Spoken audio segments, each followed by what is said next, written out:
Olá, pessoalzinho, tudo bem com vocês? Hoje a nossa aulinha é de português, tá? Apostila módulo 2, as páginas 77 a 82. Vamos lá? Então, nós começamos aí a unidade 3 com um causo, né? A sopa de pedra.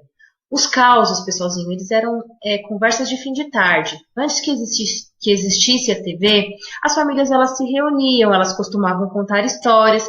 Dessas reuniões nasceu então o Pedro Malas Artes. Ele foi adaptado para as nossas das tradições ibéricas, tudo bem? Para as nossas tradições. Ele é malandro, ele é mau caráter, ele tenta tirar proveito de algumas coisas. Os causos do Pedro Malas Artes são bastante conhecidos. Vocês já devem ter tido contato com alguns desses causos. Vocês vão ler então esse texto e vão responder a página. Vocês vão responder as páginas 78 e 79. Pessoal, na página 80, nós temos aí, então, esse discuta com seus colegas, né?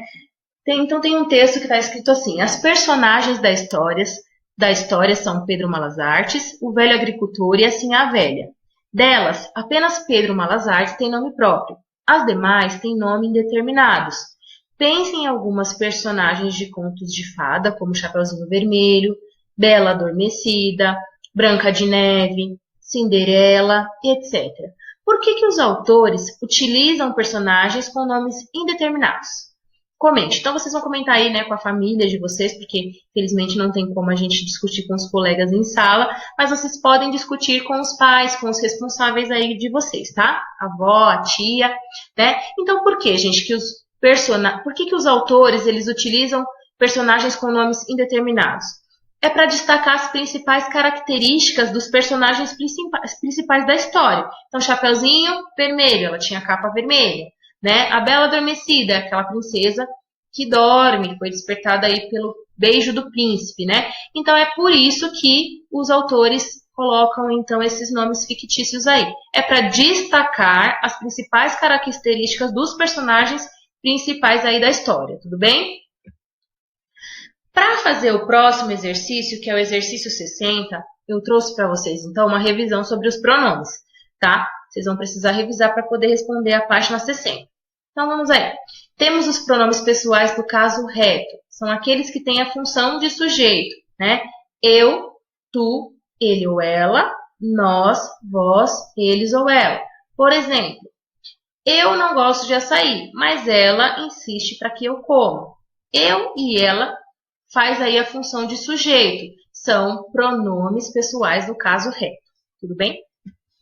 Temos também aí pronomes pessoais do caso oblíquo, né? São aqueles que têm a função de complemento.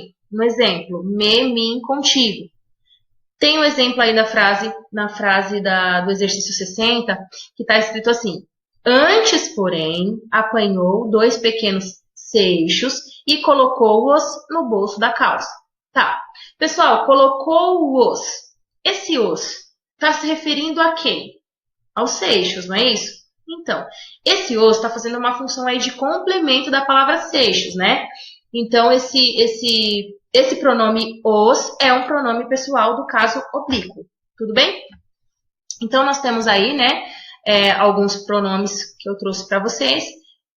Temos aí da primeira pessoa do singular do caso reto, eu. Segunda pessoa do singular do caso reto, tu. Terceira pessoa do singular do caso reto, ele ou ela.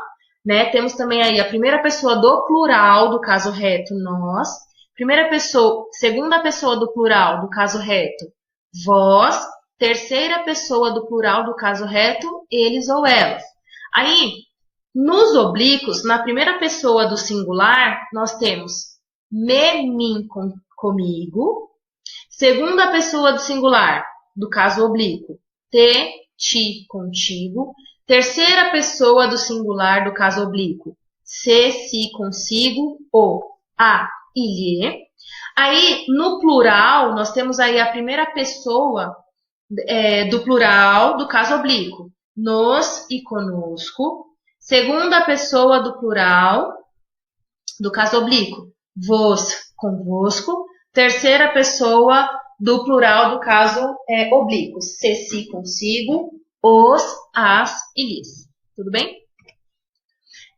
No exercício, nesse primeiro exercício, como eu já expliquei para vocês, então tá lá. Antes, porém, apanhou 2 pequenos seixos e colocou-os no bolso da calça.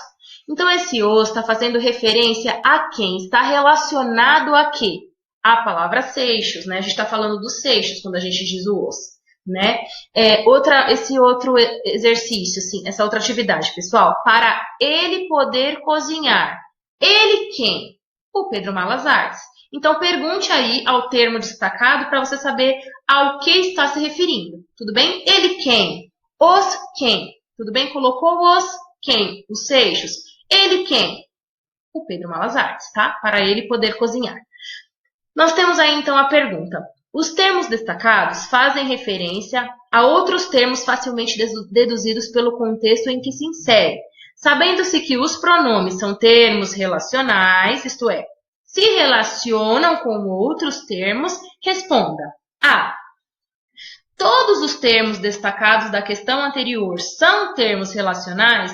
Sim, todos eles são termos relacionais, os que estão destacados. Aí a pergunta B. São todos pronomes? Você consegue classificar esses pronomes? Então, sim, são todos pronomes. Os pronomes que tem aí nessa atividade são os pronomes pessoais do caso reto e oblíquo. Temos também pronomes possessivos e demonstrativos. Tudo bem? É só colocar isso. Bom, pessoal, então para a aula de hoje é só isso, tá? Eu quero que vocês realizem esses exercícios, tirem as fotos, me mandem para eu verificar se está correto. Qualquer dúvida, por gentileza, entre em contato comigo via aplicativo, tudo bem? Que a gente tenta aí tirar as dúvidas de vocês da melhor maneira possível, tudo bem? Bons estudos e boa aula. Fiquem com Deus.